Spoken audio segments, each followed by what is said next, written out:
Good morning.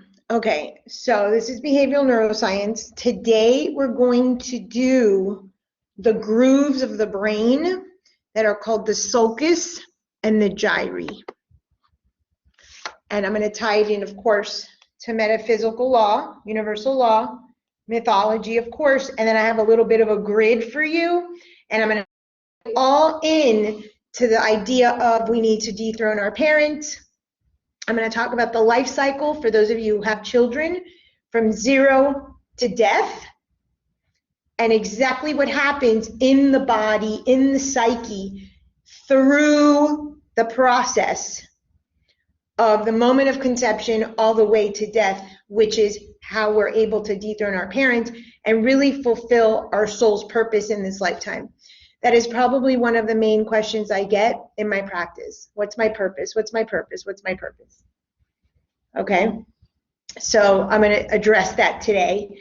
And it's a generic, obviously, purpose for everybody based on the model, but your specific story, your specific myth, your specific origin story is going to determine your particular way. Okay, so I first want to start with the universal law. So the law that we're going to refer to today is called the law of cause and effect, also known as karma. A lot of people struggle with this concept. They're not really sure what it means. They don't know how you achieve karma or get karma. We say karma's a bitch, but we have no clue what really karma is. So today I'm going to break that down and explain that further so that you understand seriously how you're living out that karma.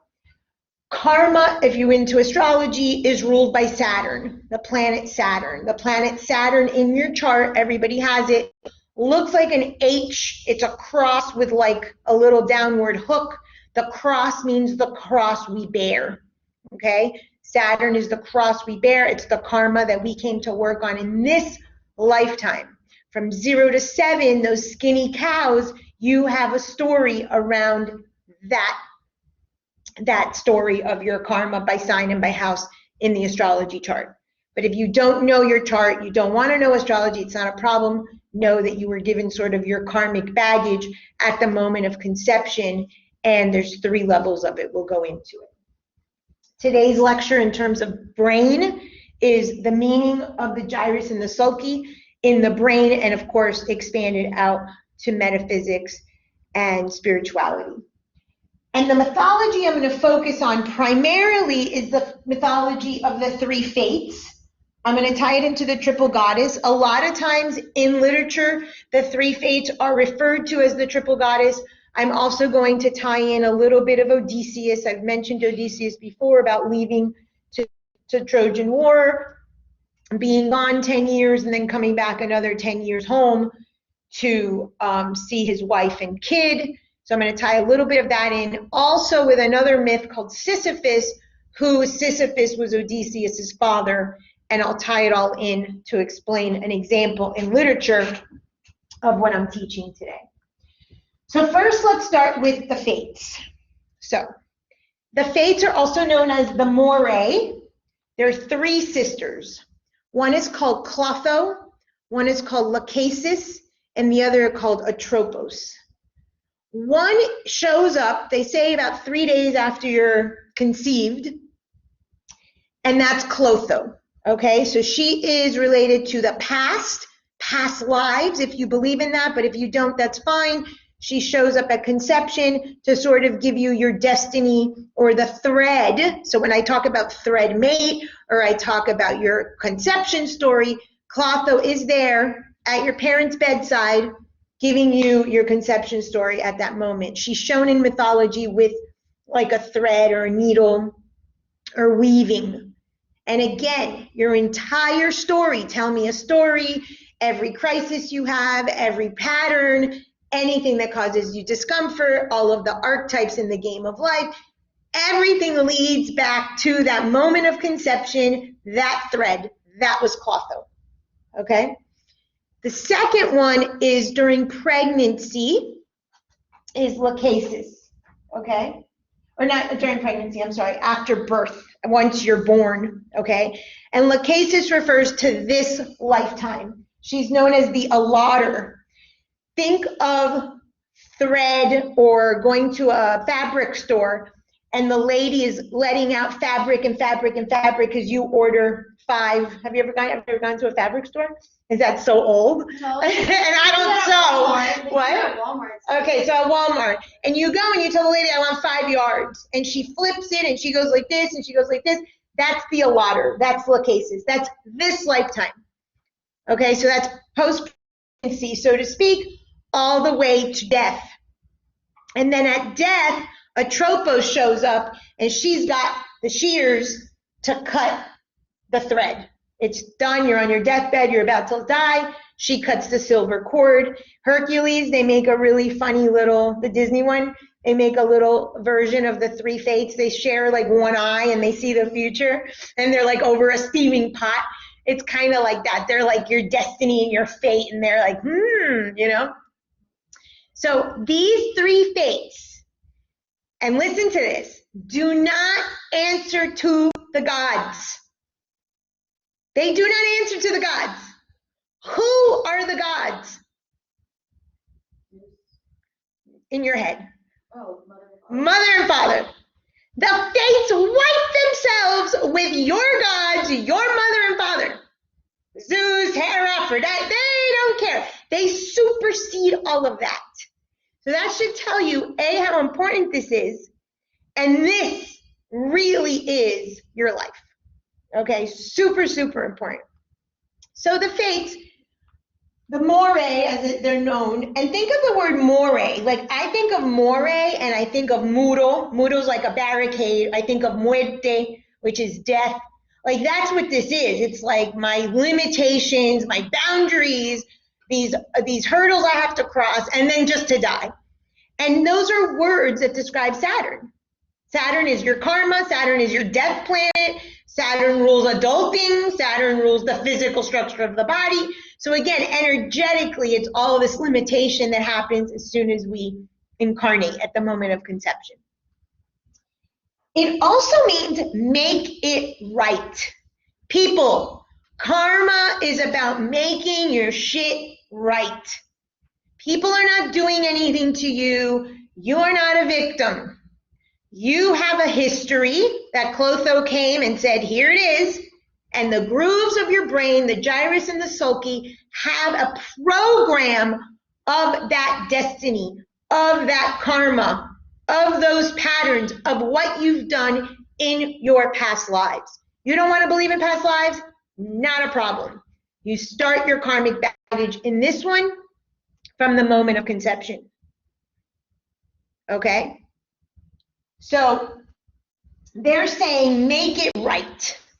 Now, they are limited, the fates, okay? They're limited to this lifetime, just like you're limited from the womb to the tomb. From the moment of conception to the breath that you take on your deathbed, that's all you got. You can make it right, and I've told you this before, until the last breath you take, you can have that aha moment and say, oh, wow, I did that wrong and apologize. Or have a higher state of consciousness.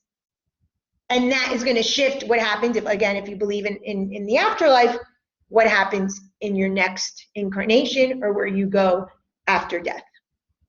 But you've got this lifetime to make it right. And they're in charge of that.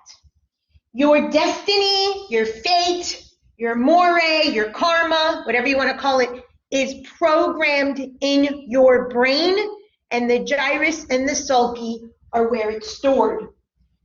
The sulci are the fissures that separate the different lobes. The gyrus are the grooves of the brain. This is what we call samskaras in Hinduism or in Ayurveda. Samskaras are scars of the soul. When I read the records, or when I read your chakras or your energy or your aura, I can read those samskaras, what you've done in the past. And I don't like the word pay, but what you're paying for now with your limitations, with your life, with whatever you've inherited. Because in essence, what happens is the soul, when it's about to incarnate, it chooses the vibration of the mother and the father. At that moment of conception, that soul is saying, those are the 2 buckets I need. That's the level of consciousness that I need so that I can now, during the allotment, during the life, grow into the person that I need to become, AKA balance 48 to 52, dethrone your parents beyond 52. So that soul enters the womb, enters at that moment of conception, saying, this is equivalent to my karma, to my baggage of my past lives, and this is where I'm staying. Okay, this is super important. This is a choice actively at the soul level, and those ridges and grooves in the energy body that dictates all health, we went through the caduceus, is predetermined from other stuff you've done, and you come to make it right with this situation, with this myth, with these parents, with these siblings, in this city, in this country, with this education level, etc., etc. You're vibrating at the level of your parents at the moment of conception. Your job to make it right is 1, raise your consciousness to a higher level than at the moment of conception. That's the trick. That is it. That's your one job. That's your soul's purpose. You can affect karma. You can make it right. You can stop this cycle of death and rebirth. That's it. The grooves of the brain represent the grooves of the soul, the energetic pattern, the vibration at which you vibrate. So when I read for people and they say, oh, am I going to meet someone, or is this going to happen for me? There's always free will. I am simply saying, well, this is what your energy pattern from lifetime after lifetime after lifetime and this lifetime of choices is leading you to. I don't get to decide that. You get to decide that. If you want to change and grow up and do it differently and raise your vibration, of course your life can change. So sometimes I'm in the records and I read 2 paths.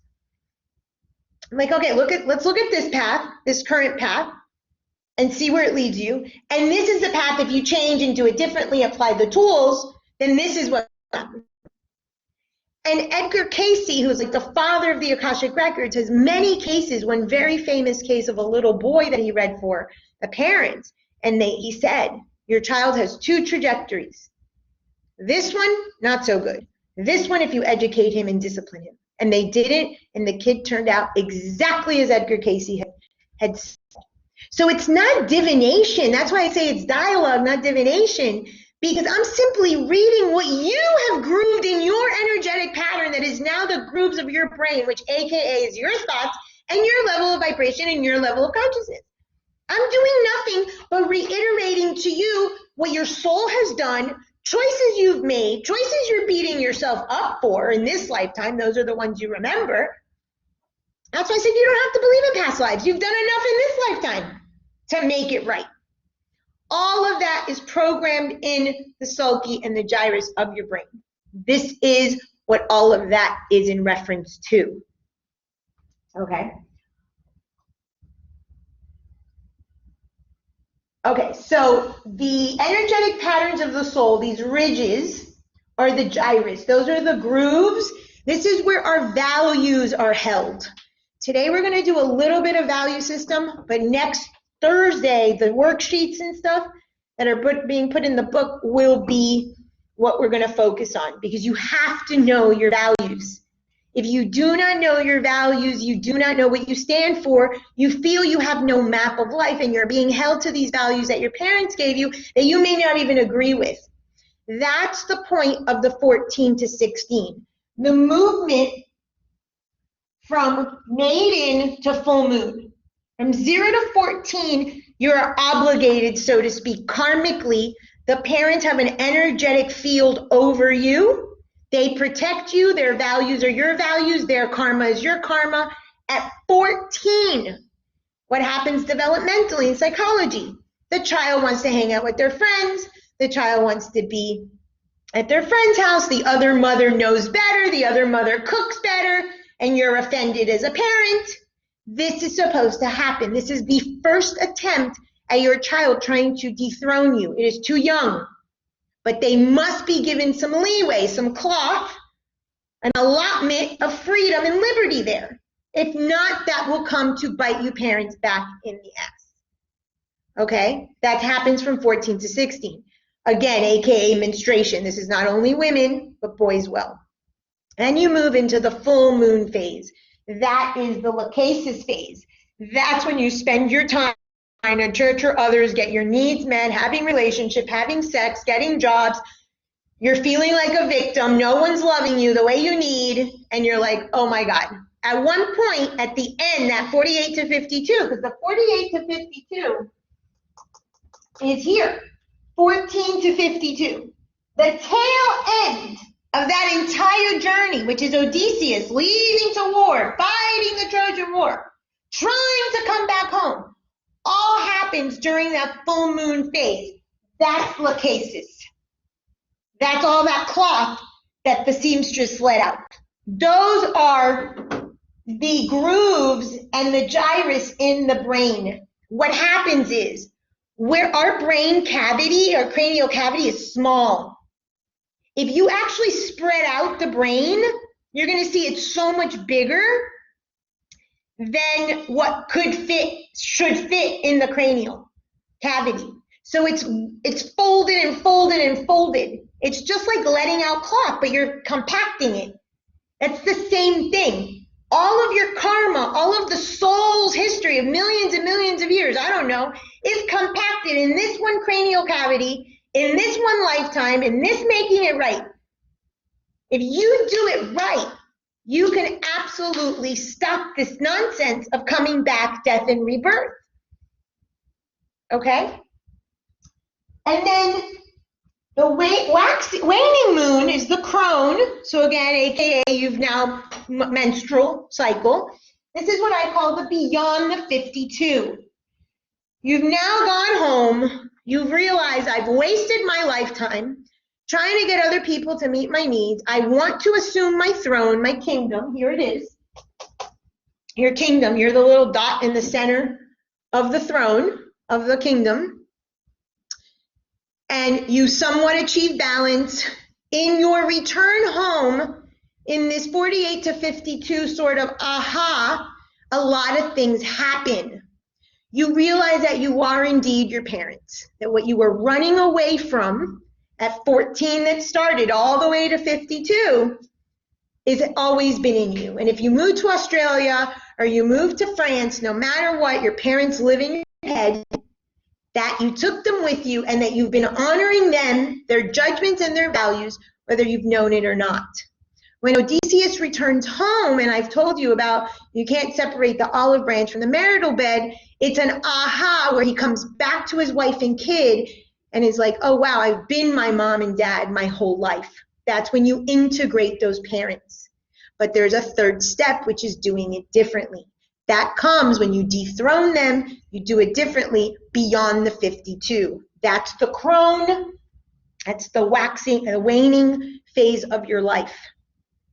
This is when you start saying, okay, wow, maybe your parents died, so you grieve your parents. You're really grieving your unlived life. This is when you examine your life and you're like, oh shit, what has my life been?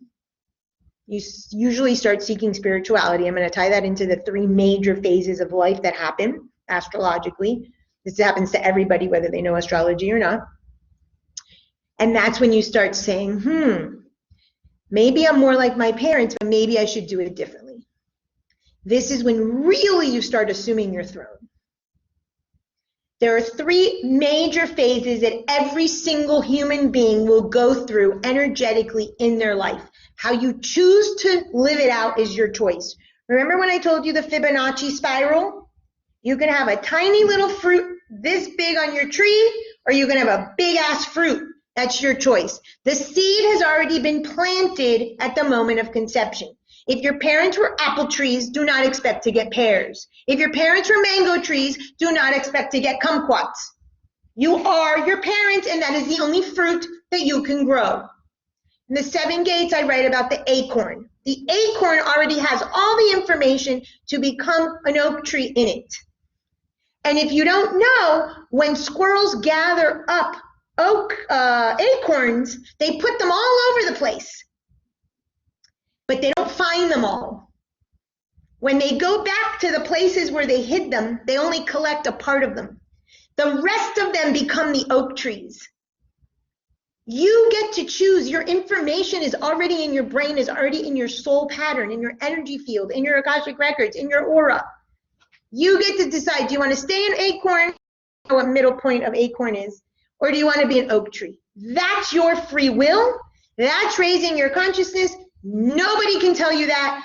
That's the fates can give you the tree, can give you the acorn, but they don't get to decide, not even them, who grows into an oak tree and who stays an acorn. So on your return home, you're like, oh wow, I've always been an acorn. I've always been a mango tree. And I haven't really grown my fruit tree that big. That's when we go into crisis, midlife crisis, existential crisis. Erickson talks about giving back, generativity to our grandkids, because we're like, oh my God, I want to leave a legacy. We're confronted with our mortality around this 52. Our parents are dying. Again, these are ranges. So let me tell you about the three main cycles linked to Klothos, Lachesis, and Atropos that every human being will go through. I'm going to use three symbols in astrology, but I'm going to give you the psychological representation as well. Every single person goes through Saturn, goes through Uranus, and goes through Chiron. We talked about Chiron last week when I did the pituitary gland and the master gland. At 28 to 30, so remember, 0 to 14. At 14, you're supposed to leave the parents, you're supposed to dethrone the parents, begin to separate from them a little. And what you're supposed to do, but parents don't have these conversations with their kids, is introduce value system. What do you value? What do I value? Where do we differ in these values? That's one of the things I'm going to include in the book, a conversation that parents can have with their teens about where we distinctly separate our value system. If there's something specifically that's in your value system that you do not honor, you will not dethrone your parents and you will be miserable. And during your full moon years of 14 to 52, you will waste your lifetime loving and trying to get your needs met because you've never honored your real values. Unfortunately, some people never honor their real values. They don't ever dethrone their parents, especially if they're dead and they were good parents.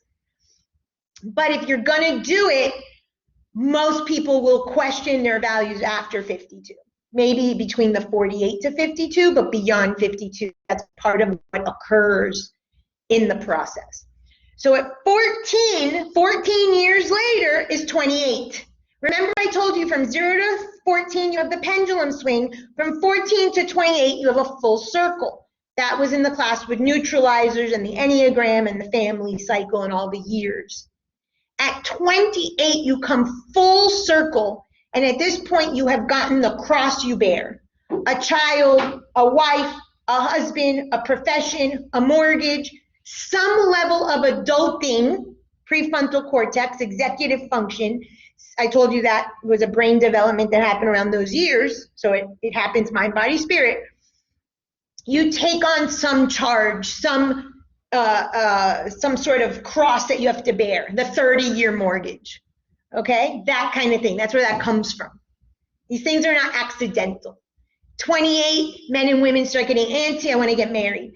I have a friend who's a little younger, and she's like, her ex-boyfriend, and all her friends all got married at 28. She goes, you think that was accidental, that all of a sudden they found their life partner?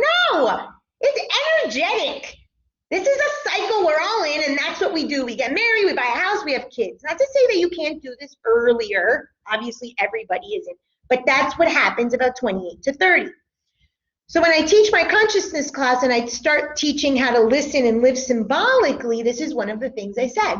So yesterday I was teaching the consciousness class, and that brings me to Uranus, which is the next step. The next stage that everyone will live is 38 to 42, which is Uranus.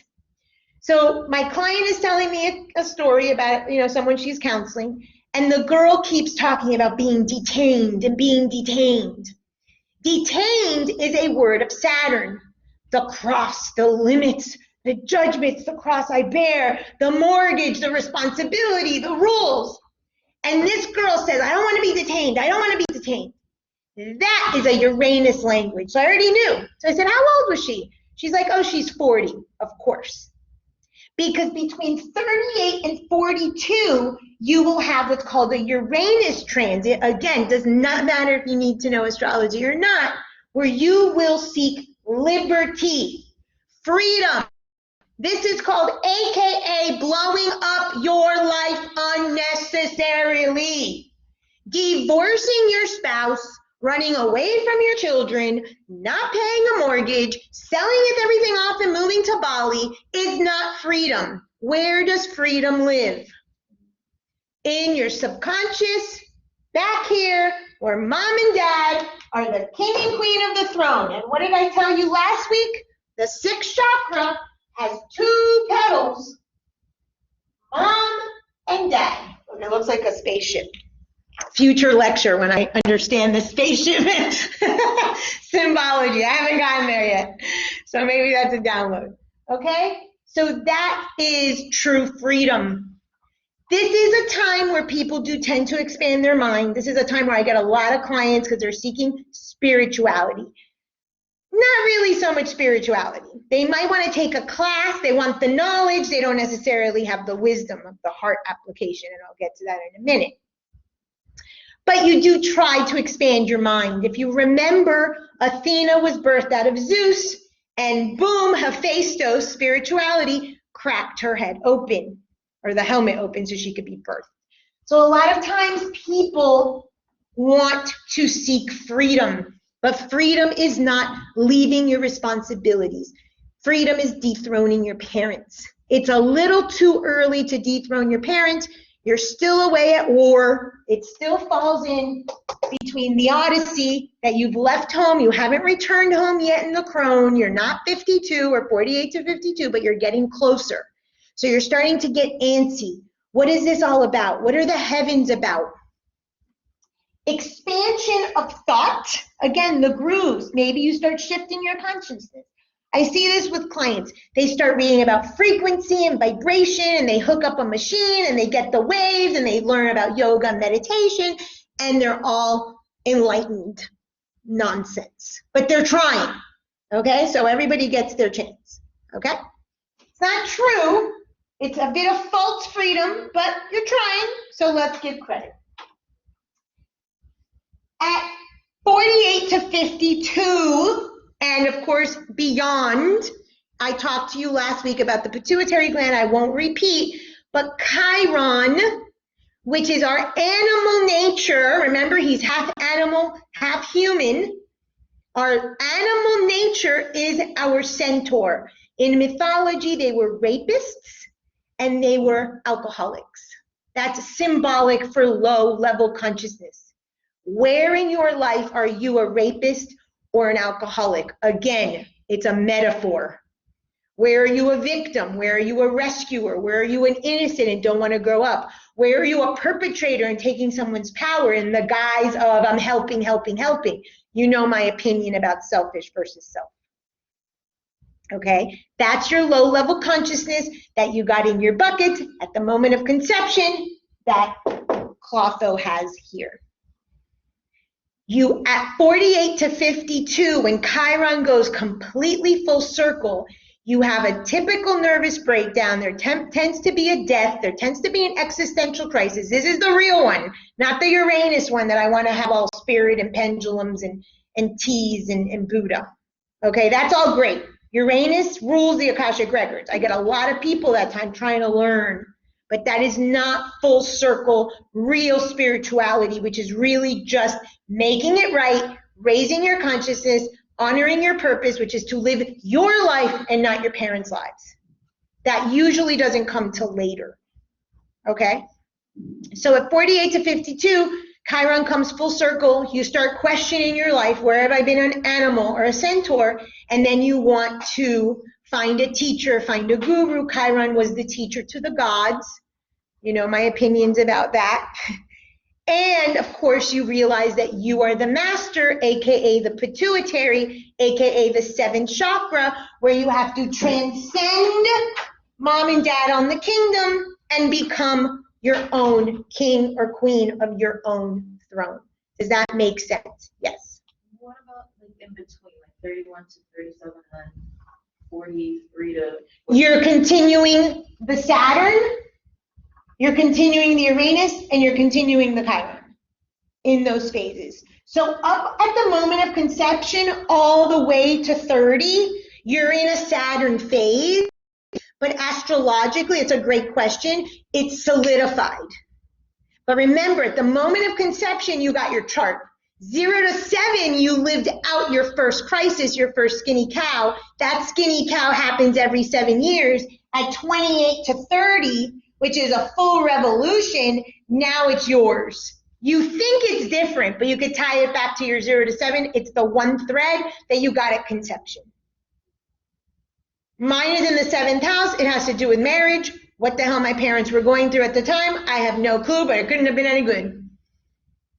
Because I got Saturn in my 7th. Maybe with their friends, maybe with the cult, maybe in their marriage. There's a theme. Is it a coincidence that I'm on my 3rd, or not going to get married again, but that I've had 2 divorces, one willingly and one not willingly, and marked on these dates, I got married right at 28 to 30, and I had 3 kids. It's too marked.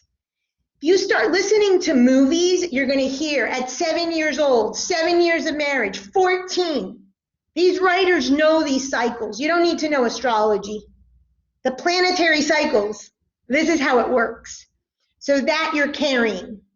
Now here you've got your mortgage. Obviously your mortgage you're not going to let go till 60, 30 years later, which funny enough is another Saturn revolution. Then you're done paying the mortgage. Your kids go away and they have kids. Now you're a grandparent. And grandparents are Uranus. So it's a constant cycle. We're not going to get into all the astrology of it, but if you want, I can teach you separately. Then Uranus, you have that spark of light. You have the, oh my God, I need something bigger than my rational mind. Science isn't doing it for me anymore. There has to be spirit. There has to be something. Philosophy, religion, go back to school, born again. However you live it out is linked to your moment of conception. This is when you actually expand the grooves and thoughts. This is a trick though, because a lot of people at 40 to 42 think they're doing it differently, but they're not. They're still at war. They're still lost in the middle of the sea trying to make it back home like Odysseus. These are very marked. Not do you get home until Chiron. You're 48 to 52. You have that real intuitive spark that says, damn, I've done this all wrong. What has my life been? This is where you find a lot of people, women especially, that do not want to relinquish the full moon. I call this a traffic jam. If I move into crone, I let my daughter, for instance, move into full moon, assume her throne, I'm kicked out. What is my necessity? What am I focused? What am I worth? And there's a bunch of myths on the crone, okay? So we have to unstick the traffic jam and everybody be in their place. Oftentimes, if you're forced into crone or you're forced into the beyond the 52, inevitably your parents die because they're dead, because it's age, but it's also because the traffic jam, they needed to move so you can get into crone. So we back up the whole traffic jam system that's representative of the grooves in our brain, which is like a super highway, and nobody knows where they're supposed to go. No one has a map, no one has a compass, hence Odysseus. Okay, so this is your map. Any questions on that? Okay, so let me go through this. Nona. Clotho is also known in the Roman counterpart as Nona. Nona has to do with the number 9. It has to do with your pregnancy. When I tell you that you have your subconscious develops at the moment of conception, story continues in pregnancy, the story continues at birth, where Lachesis gives you your allotment, and then continues your 0 to 7 throughout your whole life that you just repeat. That's a tropos pretty much, because Saturn represents death. Once you have that 0 to 7, you've given your story, that's sort of like your death, that's your karma that you hold yourself to, Okay, so this all happens, like my model says, from the moment of conception to 0 to 7. Now, in the heavens, okay, astrology too, there is a constellation of Cancer. The constellation of Cancer represents the family, mother, traditions, memories, the past. If any of you took my moon class, you know that the moon is a trick. The moon has no light of its own. You must be born into a family. Your parents have to give you a body, values, genetics, brothers and sisters, a home life, a story. But that's all. Hellinger, who created family constellations, and I quote him in my first book, says, your parents gave you life, and that was enough. When your parents are having sex, and you identify that that's the vibration that your karma is linked to, that your buckets and your story is linked to, you get in there and you get yourself conceived. That's it, people. They don't owe you shit. Now, of course they owe you something, because the world is destructing with horrible families that are just killing each other with ancestral loyalties and stuff. So of course we need some rules on how to parent our kids and how to stop parenting and let them be their own adults. So that's my purpose of this project with Dethroning Olympus. But it's really true. You needed a vehicle. You needed a body so that your soul can come with their programming, and then you could do the rest of your work. The allotment, the cloth that is laid out for you. That's not really their job anymore. But the Cancer beehive, the moon, the mother, the traditions, the family, the food, the emotions, the womb, all the boob, all the stuff that mother and childhood and family is supposed to be, because really it's not, but what's in our head lying to ourselves, we get stuck there. In the constellation of Cancer, it is a beehive, and not one light shines brighter than the other. It's the only constellation where there isn't like Regulus, a bright star. Because when you're in your family, you are not allowed to overthrow anyone else in the family. Everybody has to be living at the same level of consciousness, with the same Thanksgiving drama, with the same everything. This creates limiting beliefs that you'll be a burden if you excel, if you dethrone your father and make more money than him, what will people say? Or then your parents are going to come and ask you for a loan. And the whole shit show of Britney Spears, Macaulay Culkin, all that nonsense. So you're stuck like crabs in a pot. The analogy of crabs in a pot is if you put crabs in a pot to boil, crab is the animal, the other crabs pull them down. The family does not support your growth. They're stuck at a level of consciousness. Stop trying to go there to get enlightened. It ain't gonna happen. That's the level of consciousness you need to supersede, that you have to overcome. Yet you're going back to the same. And Einstein said it. You cannot solve a problem at the same level of consciousness at which it was created. But that's what we do. Oh, and my mom gave me this advice, and my brother gave me this advice. I'm not saying that they don't have a place in your life. Please, I love my family.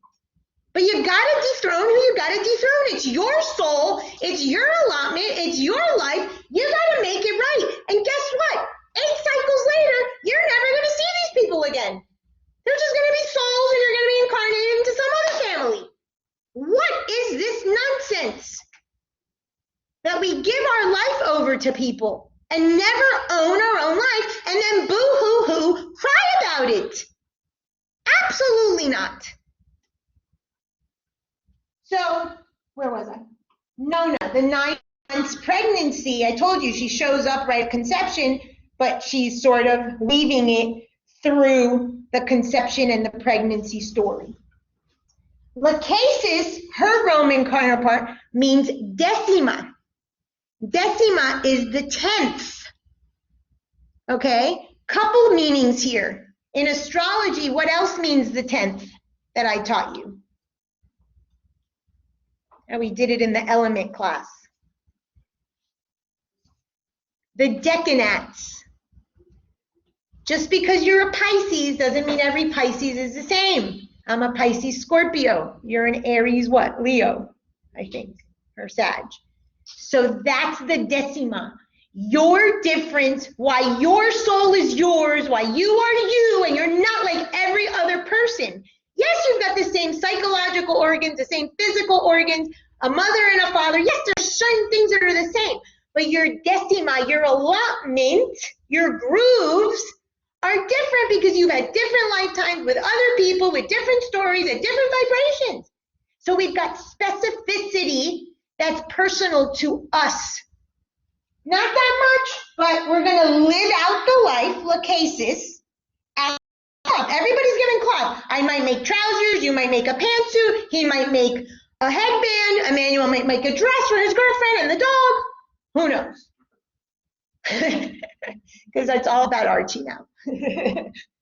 So this is why it's so important to move away from the family. The other symbolism of 10 is Odysseus was 10 years on his way to war, 10 years trying to get back. Oftentimes we live out subconsciously chunks of 10 without knowing. I was married 10 years. My husband at the time was sober 10 years. Because the decanax move when we're going through a cycle in these 10 increments. So sometimes as we allot things in our life, we just organize it that way. Okay, everyone's different, but that's a symbolism there. The beginning is the instinct. When you act or react for your family, defend your kid, of course you have to do that. You're acting on instinct. That's the primal reptilian brain. We talked about that already. When we move in the life, we're working more with rational. As we get older, what happens? Our prefrontal cortex grows, fully develops, and now we're acting, hopefully, with intellect, with reason, not so much emotion, and we're thinking through our choices, hopefully, right? In Uranus, I told you your mind expands, so now you say, wait, it's not all intellect, there's a little bit of spirituality, there's something beyond this life, and that goes on. And at Chiron, you from a place of intuition. What is my gut saying? Wait a minute, this doesn't feel right. No, let me check in with myself before I give you an answer. That's what I say to people. Let me check with my guides. I need to sit with this. Some things I know flash immediately, but some things I don't. I need to sit with and see how it feels in my body. You learn that with Chiron. That's why he's the wound. That's why he's our healer. That's why he's our pituitary. He's the master. And if we really get in touch with our bodies, which is a huge component, I'm not running away from our emotions that we oftentimes do when we live from the intellect, then we can actually live a better full life. And that's the part of mind, body, spirit, where we take our wound and we actually turn it around and make something useful out of it, what I call stone soup. Okay, so this is important. Now, what is the opposite sign of Cancer in the constellations or in the chart? That is called in the map the Tropic of Cancer. If you've ever looked at a map, you've seen the Tropic of Cancer. On the opposite side, you've seen the Tropic of Capricorn. The Tropic of Capricorn relates to death, relates to darkness, relates to separateness. These are words for Capricorn sign. That's why Capricorn is ruled by Saturn, which is the planet of karma. It feels it if you leave your family. It feels it if you own your throne. It feels it if you own your values. It feels it if you say no to your parents. You're going to stop getting your shitty Costco membership form of love that you got. So we're all scared of losing that little itsy bitsy crap that we have. We'd rather keep that than have all the fruit on the tree that we can produce by virtue of owning our adult. Capricorn is adult. Capricorn is executive function. Capricorn is thinking with reason, but understanding that yes is yes and no is no, setting boundaries of 48 to 52. You're in your kingdom, I'm in my kingdom. If I have self, you have permission to have self. All the things that I've taught you. People are very scared of the sign Capricorn. It's winter. But let me tell you who was not born in Capricorn. Jesus. Jesus was not born in Capricorn. Jesus is a Leo, which goes back to our throne. Jesus is the master. He is the king of the Jews. There's a reason that they call him that. He assumed his throne. Did he have his disciples? Absolutely. He loved his disciples. But he also knew that they fell asleep in the forest and that they weren't getting it. And if your family doesn't get it, tough cookies. He came to live his life. And at 12 years old, symbolic of Jupiter and expansion of the mind and being the true teacher, his mother lost him at the temple. And he's like, I have to do my father's work. He was talking about his higher father, his spiritual self, his Chiron, his throne, not some guy sitting in the heavens on a throne. Himself. But why did they put Jesus to be born at Christmas? First of all, the origins come from paganism, where they used to have the Saturnalia, Saturn, and the Bacchanalia, that were these big-ass orgies. I already talked to you about Dionysus and the Bacchanalias and the parties, and really what it meant was balance, masculine and feminine woven together, and that's what we can do. The most we can do in this lifetime is achieve that law of gender. All is mind is way beyond our capacity to understand. If you get glimpses of it, that's great. That's 7th chakra. But really, this is all you get. 6th chakra. Understanding, intuition, intellect, rational, logical mind mixed with the heart chakra of wisdom and intellect together. That's all you get. So that's why there's so many myths and themes. And I told you the whole East-West meets West class was about the law of gender and unification, balancing those energies. That's the highest form that we humans have access to of all the laws. Okay, so what was I saying? Oh, the Bacchanalia and the Saturnalia. In mythology, Alice Bailey, I've talked to you about before, she writes a beautiful book called The Hercules Labors or Labors of Hercules. She speaks to Capricorn. And she says that all the masses, because the moon and Cancer and the beehive is the masses of people. Think of all the crap there is on the internet. That's the beehive. Think of the select few people you follow. That's your Capricorn. Those are your values. Those are the things you like. That's what sets those people apart from all the other crap there is on the internet are the people you follow. That's your Capricorn. That's a very lonely road in spirituality because you realize that this road is lonely. It's about you on your throne. People don't really like it when you set your boundaries and you say no. They don't really like it when you dethrone them. They don't really like it when you say, can't come for you right now. That sucks. If you're lucky enough to have a few people in your life that support you doing that, you won. And if not, tough freaking cookies. It is your life, your time to make it right. So I'm not a believer of running into an ashram and hiding out, but that's one of the reasons why a lot of these Buddhists are silent or monks are silent or they live away because they understood this. I think you understand that in the logical, not in the wisdom of the heart until later. I don't think an 8-year-old monk understands that, but I could be wrong. Maybe his karma is so evolved. Who the hell am I to say? You know, such a high level of consciousness because that's the vibration he chose. I don't know. I'm limited in my me because I have a shitty low vibration, right? I mean, so it's hard for me sometimes to understand those things. But I do think that we need to live out certain life experience to really put all this together. That's when you're really in your healing. That's really when you're at the 48 to 52 and you say, okay, Chiron relates to beyond 52. So here you got Odysseus. He left home. You got to leave home. Remember, leaving home is in your psyche. It has nothing to do. If you're not allowed to go to college like me, you could do it on your couch. You don't need to blow up your life. You don't need to run away from your responsibilities. That is nonsense. If you got to and you can, and you, great, do it. But that pilgrimage all happens here, people. You don't need to walk no path. And I've done it. I've done pilgrimage. I've kneeled to the altar. I've done it all. It never happened until I sat down on my couch and did it. So that's a little bit of the Uranus stuff, the idea that that liberates you. But have fun with it. It's life. Then Odysseus is at war. That's us. We are at war with who we are. We're an apple tree and we want to bear fruit that's pears.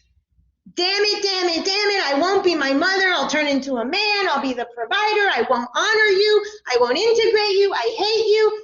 Wah, wah, wah. I'm at war. People show up in my life, conflicted, this, that, all in our head. We're creating that nonsense. You win the war. He won the war. Great. You win the war. You say, aha, I am my parents. I have to integrate the apple tree. You come back home. Now you've gotten home. You've integrated. You're only at integration. You have not done anything differently yet. That's beyond the 52. Beyond the 52 is the crone. You're saying, Mom, Dad, love ya, but gonna dethrone your ass, and I'm sitting my fat ass on the throne. If you get there, if you do it differently, guess what? There's a trick. There's a freaking trick. What do all gods require in every religion, and your parents are no different? A sacrifice, a chepati. Now we get a choice, an offering or a sacrifice. When you dethrone or attempt to do it differently and try to dethrone your parents, guess what? I already told you this. I went and got the pink nail polish, but the next day I got the Diet Coke. That bitch, I dethroned her the first day, but the second day, man, she won. She was back on the throne. It is a battle for the rest of your life. Please do not think that once you sit your nice cozy ass on the throne, all the people are calm and happy. What did I tell you? Your partner doesn't want you to go to therapy. Partner and parent is the same with one letter R extra, which means redo. That was the truth is in the triangle. Your parents don't want you to go to therapy. Okay? So when you dethrone your mother or father, even if they're dead, you are constantly paying up. So in mythology, there's a guy named Charon. I showed you his picture last week. He's called the ferryman of the underworld. When you die, you have to give him an obol. It's like a penny. You put it in his mouth, and he travels you across the river Styx into your next life or whatever. When you dethrone your parents, something in you, child, must die so that you could be reborn, hence Jesus, okay? Mythology, religion, it's all over the place. Death, rebirth, samskara, that cycle of samskara, of rebirthing and keep getting into a lifetime, into a body, is all based on karma. You clean up your karma, you clean up your messes, you stop screwing up, stop coming in a body, stop getting limited, stay in the throne with God and Jesus or whoever you believe in, done deal. But no, we don't like that. So we were told that we had to give an offering, and I live this because I grew up in a cult.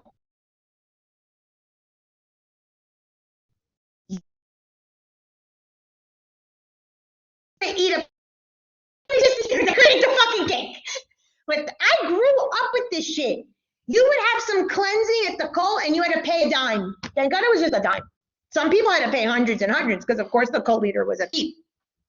So these are very much ingrained in our psyche. We know that what do? You don't eat meat during Lent. That's an offering or a sacrifice, depending on how you see it. Every religion philosophy has this because gods require a ritual, a sacrifice, or an offering. Hence, I wrote a whole book on ceremony, which is simply to give nice offerings to the gods.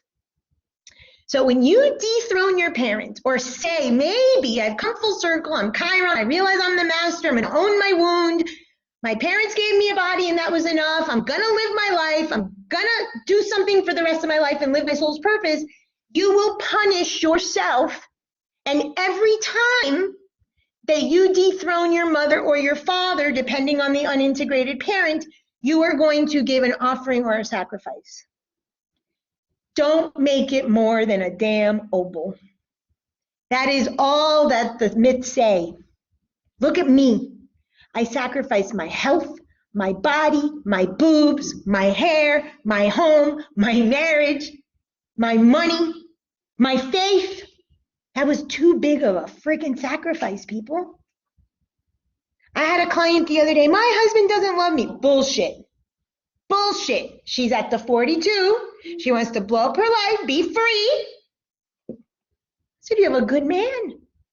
There's other ways of being free, owning your kingdom, opening your 48 to 52, saying no, setting boundaries. That's how you liberate yourself from your parents, because they're the ones that are keeping you enslaved. She's like, you're right. Let's do the model. As we get older, what happens to us biologically? Because of course the body is a loyal servant to the psyche. We get sick. Those are emotional loyalties. I am not minimizing karmic illness. Please do not misunderstand me. I am not saying that certain people need an illness. I think I needed cancer to actually get on my throne. I didn't know any other way in my limited consciousness. So if that's how you live it, that's it. I have a client now who's in her 70s and she's widowed. Her mother was a widow and never got remarried, but she wants to get remarried.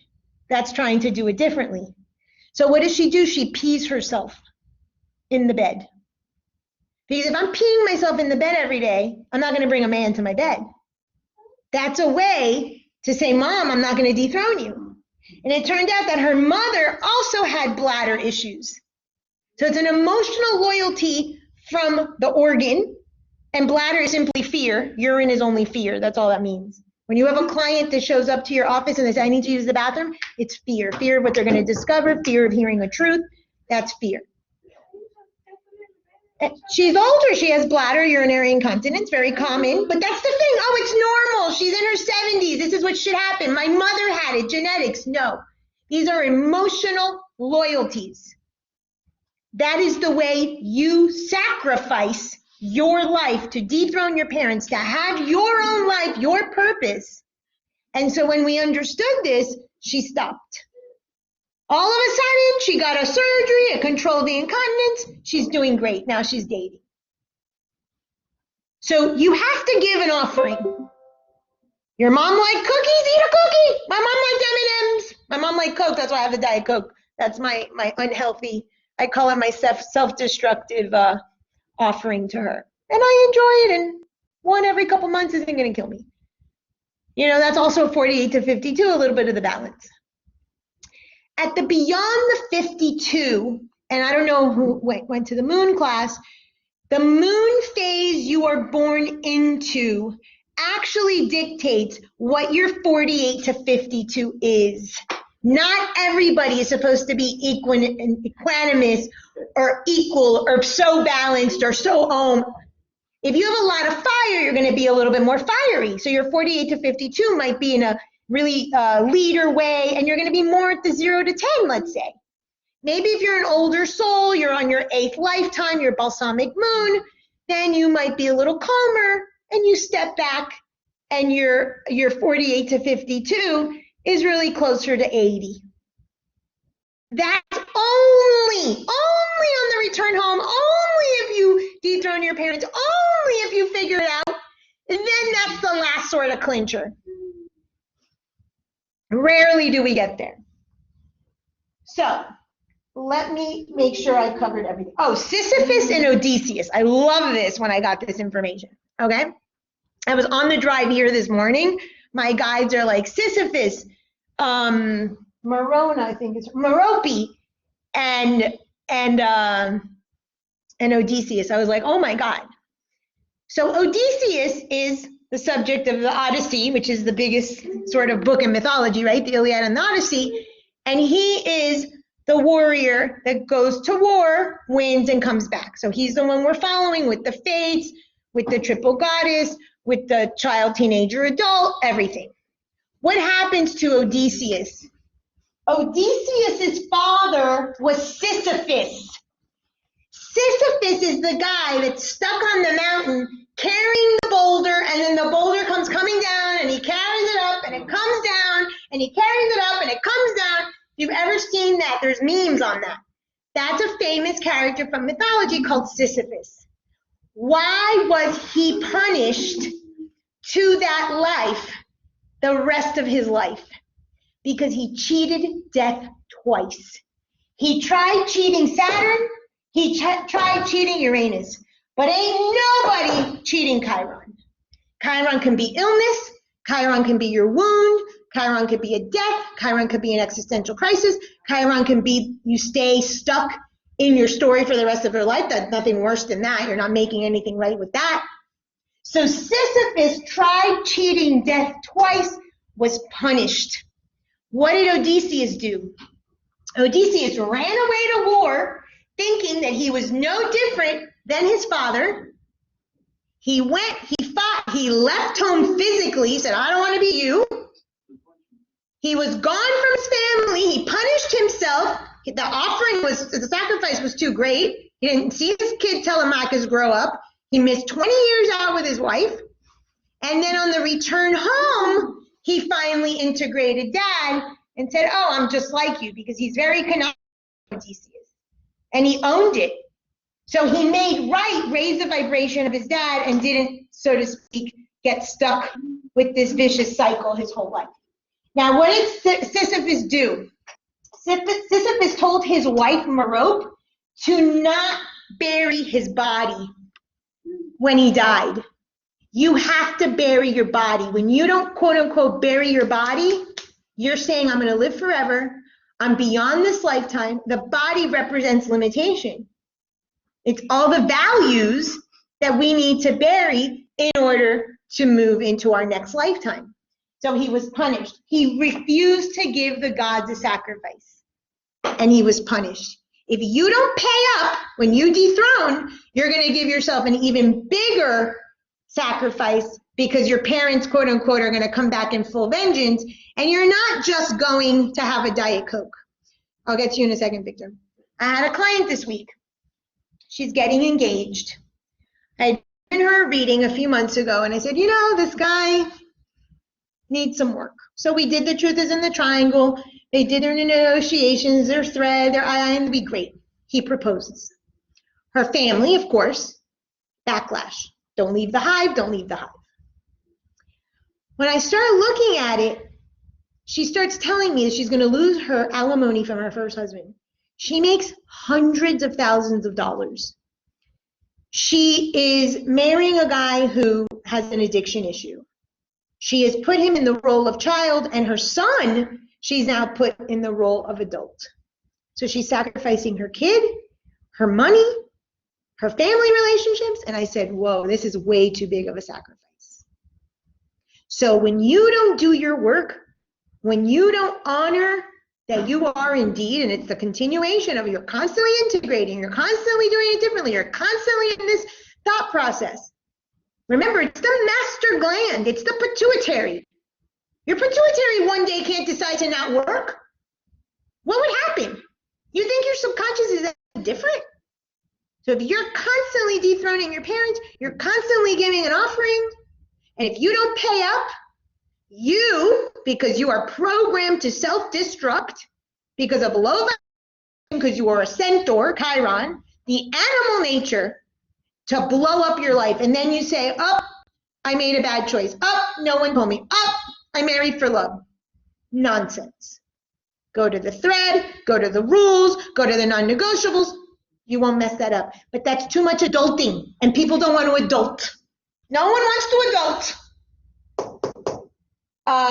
Clotho is the child, 0 to 7 or 14. I put 0 to 7, it's really 14. Lachesis is 14 to 52, the teenager, and the adult, Atropos.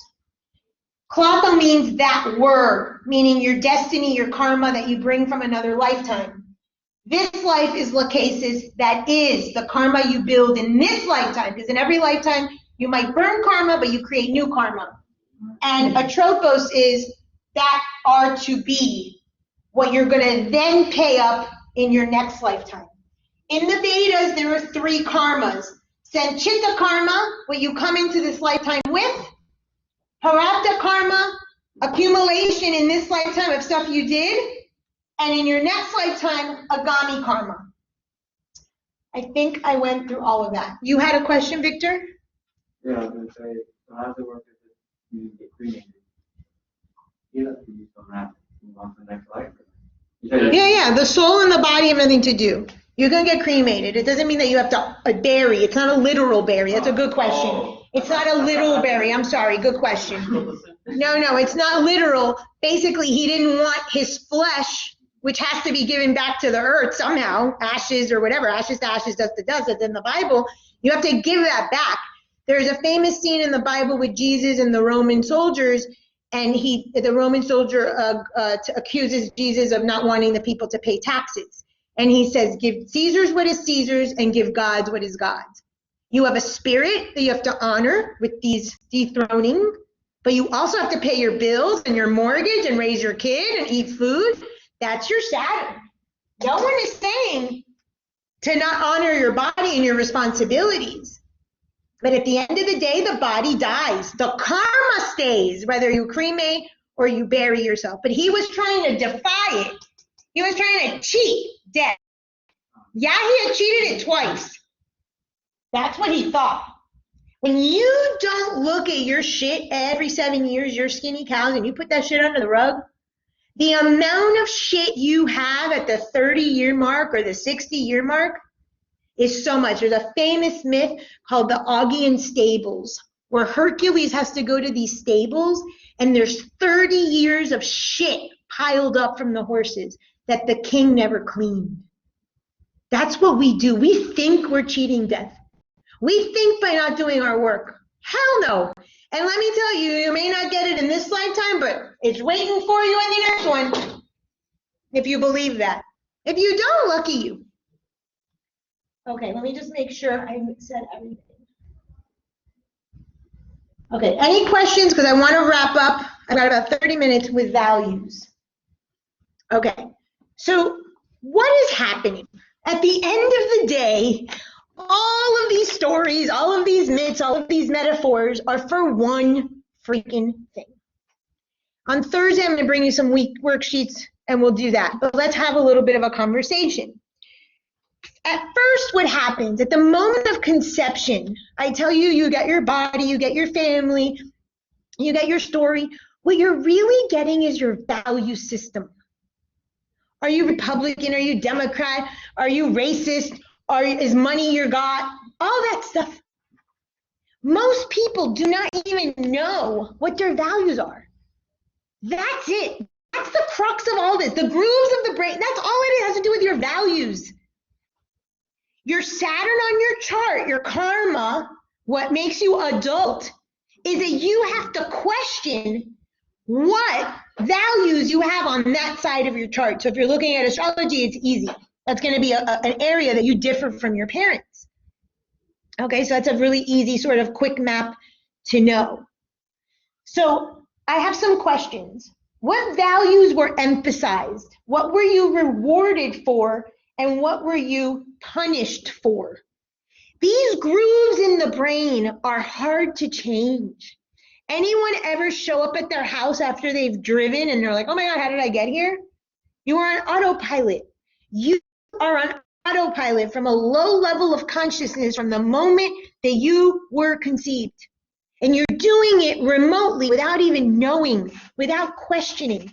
When you leave home running away or blowing up your life seeking freedom with the Saturn-Uranus transits, the cheating death bullshit that Sisyphus thought, you're running from your values. If your parents didn't approve of homosexuality, it makes a lot of sense on paper, right? But somewhere you need to go back to that value system and see what that's about. That's all that this is. That is the pituitary. That is the seventh chakra. That's dethroning your parents. That's owning your kingdom.